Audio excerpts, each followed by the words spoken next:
المكتبة الشاملة کې عرض الكتب مونږ ویلي وو.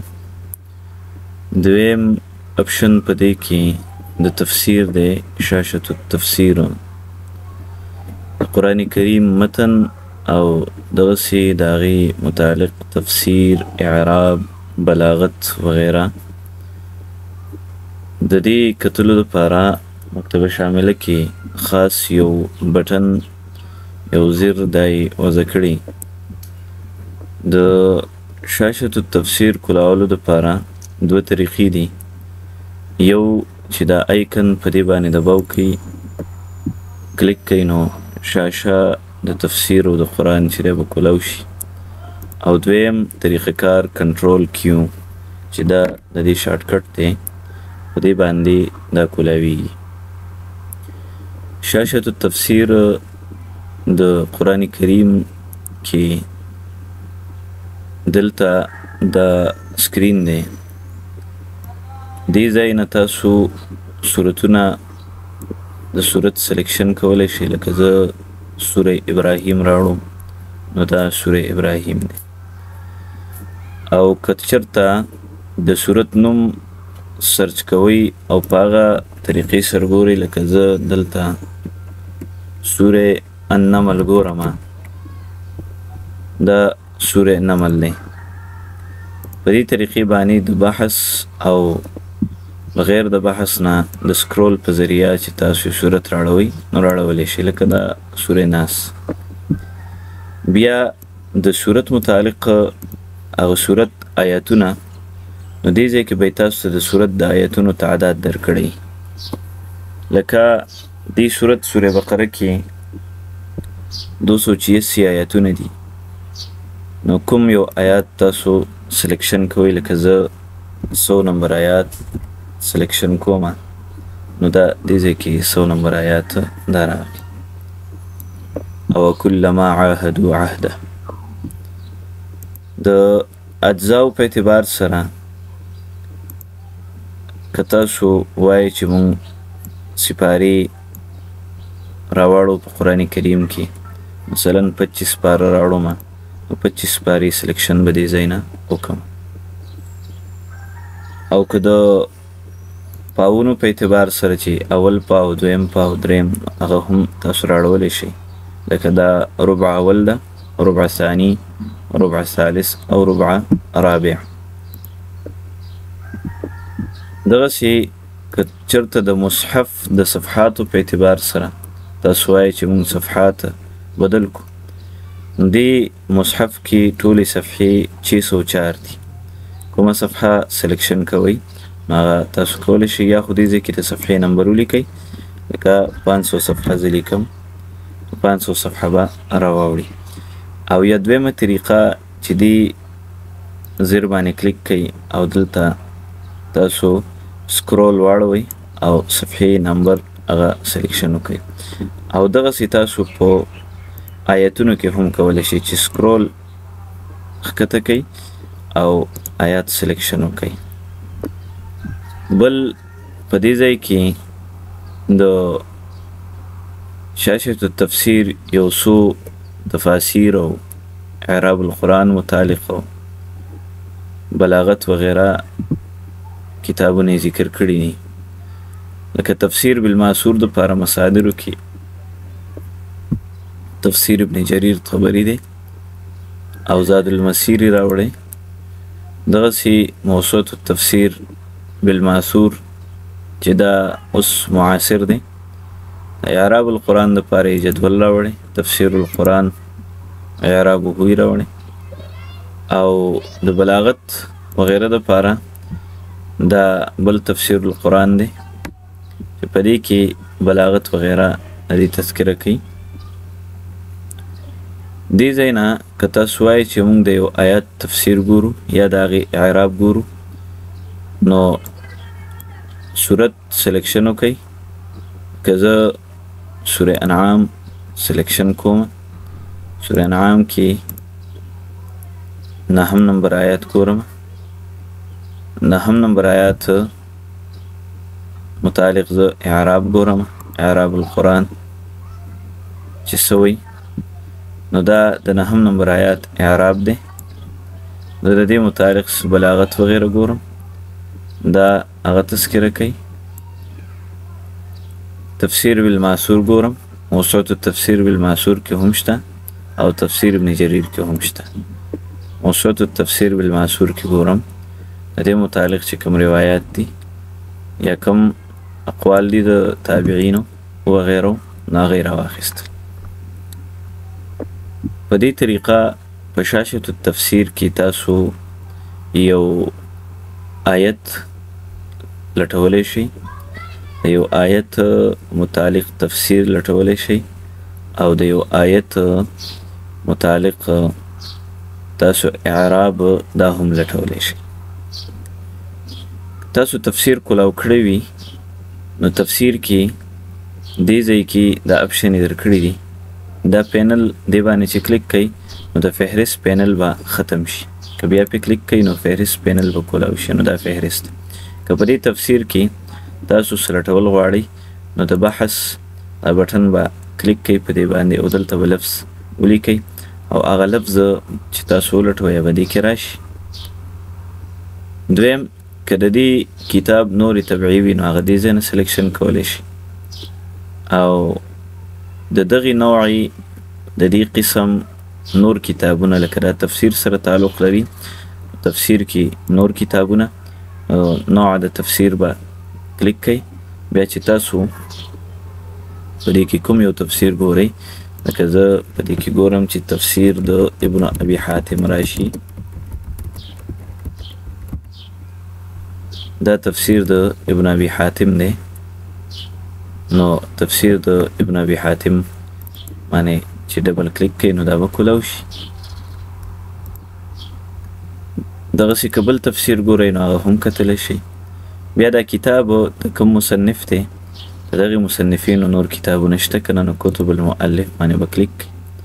چونکې دا مجموعه د مؤلفینو ده او دغه مجموعې والا نور کتابونه هم جمع کړي، نو هغه دې ځای کې تاسو کتلی شئ. په دې طریقه تاسو د تفسیر متعلق معلومات په دې کې لټولی شئ. او که تاسو وایئ چې یاره په دې صفحه کې بحث وکړو نو د هغې دپاره دا مربع ده. که د دې کتاب متعلق معلومات کوئ نو د زیر د بطاقې باندې کلیک کوئ، د دې کتاب متعلق به تفصیل راشي چې 24 جلدونه دي او دی په اشراف کې کار شوی دی او دې ځای نه مطبوع دی، طبعه اوله ده. شاملې دپاره معهد الامام الشاطبي دی تیار کړی دی او د دې موسوعې خپل ویب سایټ هم دی چې د هغې دپاره دا یې ورکړي دي.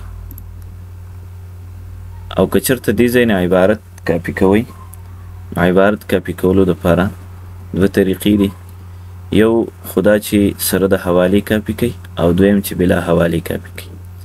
نو که د حوالې سره کاپي کوئ نو بیا هم دوه اپشن دي، د ټولې صفحې عبارت کاپي کوئ سره د حوالې، نو دې بټن باندې به کلیک کوئ، نسخ مع العزف یا کنټرول شفت سی، کنټرول شفت سی چې ووهئ نو تاسو سره به دا عبارت ټول کاپي شي. دلته امسورډ به کولاو کوئ، کنټرول وي، دلته ستاسو چې کوم عبارت دی هغه به کاپي شي. یعنې دې ځای نه به نسخ مع العزف یا کنټرول شفت سی به ووایئ او دلته بیا کنټرول وي کوئ، دلته ستاسو چې هلته کوم عبارت دی هغه به ټول دلته سره د حوالې نه راشي. او که تاسو وایئ چې نه مخصوص عبارت دی سره د حوالې نه راشي نو بیا چې کوم عبارت تاسو کاپي کول غواړئ هغه عبارت باندې سلیکشن وکئ او دلته نسخ مع العزف او بیا امسورډ کولاو کوئ یا دې نه علاوه بل یو اپلیکیشن پروګرام تاسو چې کوم استعمالوئ هغه کولاو کوئ او هلته ځان سره عبارت کاپي کوئ. دویمه طریقه دا ده چې تاسو وایئ چې موږ بلا حوالې ټول عبارت کاپي کړو. بلا حوالې ټول عبارت کاپي کولو دپاره تاسو اختیار الکل او بیا کنټرول سی یا نسخ او دلته کنټرول وی یا رائټ کلیک او هغې نه بعد پیسټ. په دې طریقه تاسو په تفسیر کې لټون کولی شئ.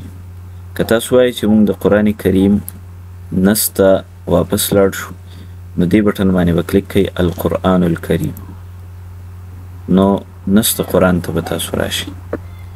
په دې ځای کې د قرآن کریم دا عبارت دی، د دې رسم الخط یې ورکړی دی، 3 خطونه دي، یو املایي دی، یو امیري دی او یو دا 3 نمبر خط دی. دغسې دا د پارې نمبر دی، دا د صفحې نمبر دی او دا د صورت نمبر دی. په دې صفحه کې که څه لټول غواړئ نو لټولی شئ، دې ځای کې ولیکئ. نو صفحه کې لکه زه ګورم چې لفظ د کیفه څو پیرې راغلی، نو یو ځل راغلی کیف کان عاقبة المکذبین.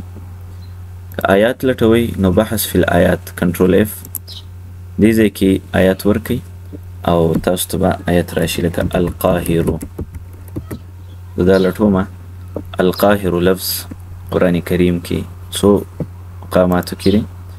نو 2 مقاماتو کې راغلی سورې انعام کې، وهو القاهر فوق عبادی او دغسې وهو القاهر فوق عبادی. په دې طریقه تاسو لفظ هم لټولی شئ، آیات متعلق، او خپل هغه مرام چې کوم آیت دې ځای نه نقل کوئ نو هغه تاسو نقل کولی شئ. په دې طریقه که تاسو وایئ چې موږ یو آیت د دې ځای نه کاپي کړو سره د حوالې او دغه خط سره، نو که ټوله صفحه کاپي کوئ خو بیا خو زړه طریقه ده نسخ مع العزف، او دلته به راشئ. دلته چې تاسو دې ځای کې کاپي کوئ، دې ځای کې کنټرول وی، نو دا چې هلته په کوم رسم الخط کې دی دلته به هم په هغه رسم الخط کې راشي.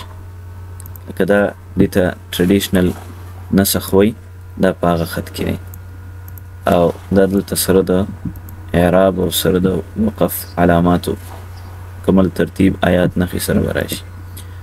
که تاسو وایئ چې یو خاص آیت کاپي کړو نو هغه آیت سلیکشن به وکئ، او نسخ کې بیا که حوالې سره یا بلا حوالې، نو دلته به حوالې به دا وي چې د صورت نوم او آیت نمبر دا به راواخلي. ٹھیک شو؟ لکه دلته زه کنټرول وی وهم نو هغه یو آیت بلا حوالې د صورت او د آیت نمبر دا ما سره دلته کاپي شو. که تاسو وایئ چې خط بدل کم، لکه دا خط امیری دی، زه دا خط غواړم، دغه خط سلیکشن وکئ دې ځای نه، بیا دا کاپي کې لکه نسخ مع العزف کوم او دلته کاپي کوم. نو دغه آیت دی خو خط یې بدل دی. یا تاسو وایئ چې د املایي خط کې کاپي کوم، املایي خط کې هم کاپي کولی شئ، لکه دا کنټرول سی نسخ مع العزف او دلته کنټرول وی. په دې طریقه تاسو د هلته نه فونټس سلیکشن کولی شئ او دلته کاپي کولی شئ. خو کوشش کوئ د قرآن کریم دپاره چې کوم فونټس تاسو استعمالوئ هغه فونټس د دې خپل استعمالوئ د حفظ چې کوم رسم الخط دی، لکه دا تاسو کتلی شئ KFG په نوم باندې دا فونټس دي. دلته به تاسو سلیکټ کئ KFG QPC، نو دا حفظ اتمانیک فونټس دي، لکه دلته دا تاسو کتلی شئ. نو دا د قرآن کریم رسم عثماني چې دی نو هغه رسم دی، هغه فونټس دي، په هغې باندې تاسو د دې سلیکشن کولی شئ. البته بر صغیر کې بیا خاص کر هندوستان او پاکستان کې بنګلادیش وغیره کې د قرآن کریم کوم فونټس چې دی نو هغه بدل دی، هغه د دې ځای مستقل فونټس دی او بدل دی. بیا که تاسو هغه استعمالوئ نو هغه هم استعمالولی شئ، لکه ټریډیشنل نسخ چې کوم دی، ټریډیشنل نسخ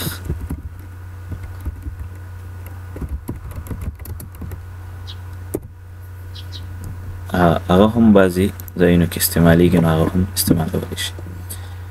خو بهتر دا ده چې کوم د شاملي خپل فونټس دي چې تاسو هغه سلیکشن وکئ او د هغې تعیین وکئ، نو هغه ښه دی. په دې طریقه تاسو په شامله کې قرآن کریم آیات، صورت، حوالات، تفسیر وغیره تاسو لټولی شئ.